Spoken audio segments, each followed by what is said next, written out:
Simpleng ulam lang naman yung niluluto ko ngayong hapunan, my friend. Itlog na may hotdog. At samahan mo na din ng luncheon meat. What's up, my friend? Lagi ko kayong nami-miss, my friend. Kaya ito, magluluto tayo ngayong araw, my friend. At ito, my friend, kumuha na ako dito sa tindahan ng maluluto natin, my friend. Simpleng hapunan lang yung iluluto natin ngayon, my friend. Kaya ito, ilalaga ako muna yung itlog, my friend. Gusto ko kasing kumain ng itlog, my friend, na may sarsa, my friend. Yung ibig kong sabihin na may sarsa yung itlog, my friend, yung ginisa. Para kahit papaano may sarsa yung niluluto natin. Alam naman natin kapag wala tayong maulam, my friend, itlog yung number 1 na kinakain natin, my friend. Kumain ka lang ng isang itlog, my friend, mabigat na sa tiyan yan, my friend. Para siyang bato kapag nasa tiyan na siya, my friend.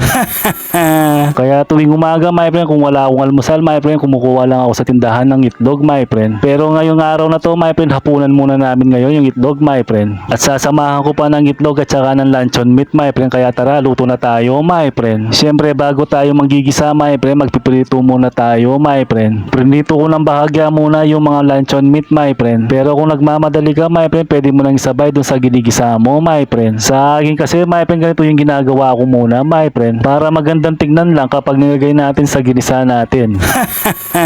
Pero dahan-dahan lang sa pagpipito, my friend, mahirap nang matalsikan ng mantika, my friend. Masakit kasi tapos nagkakaroon pa ng kiss mark. Ay sus! Chos lang! Matagal na akong hindi nakakapagluto ng ganito, my friend. Sa wakas nakapagluto din ako ng ganito.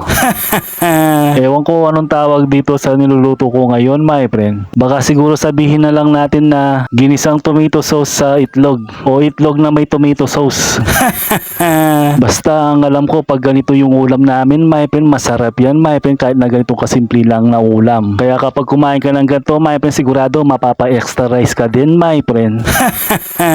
At saka hindi naman mahirap iluto to, my friend, madali lang naman, my friend. Sa mga pinapanood ko kasi, my friend, masyado ng komplikado ang nilalagay nila, my friend. Kahit yung simpleng ulam lang, my friend, ginagawa nilang komplikado. Ay sus! Chos lang! At yan, luto na yung ulam natin, my friend. Kaya tara, kain na tayo, my friend. At meron na akong kanin dito, my friend. Hindi ko na i-plating pa sa inyo, my friend, kasi hindi ako marunong mag-plating, my friend. Basta ganyan ko lang nilagay, my friend. Nakakapaglaway na yan, my friend. Basta yung simple lang tayong kumakain, my friend, ganun lang. Pero kung naglalaway kayo habang kumakain ako, my friend, nasa sayo na yon, my friend. Ay sus! Chos lang! Ngayon araw sa niluto ko ngayon, my friend, nabusog tayo, my friend. Tapos nakatipid pa tayo sa niluluto natin ngayon, my friend. Yung tindahan lang naman yung nalulugi, my friend, kapag kumukuha ako ng mga sahog.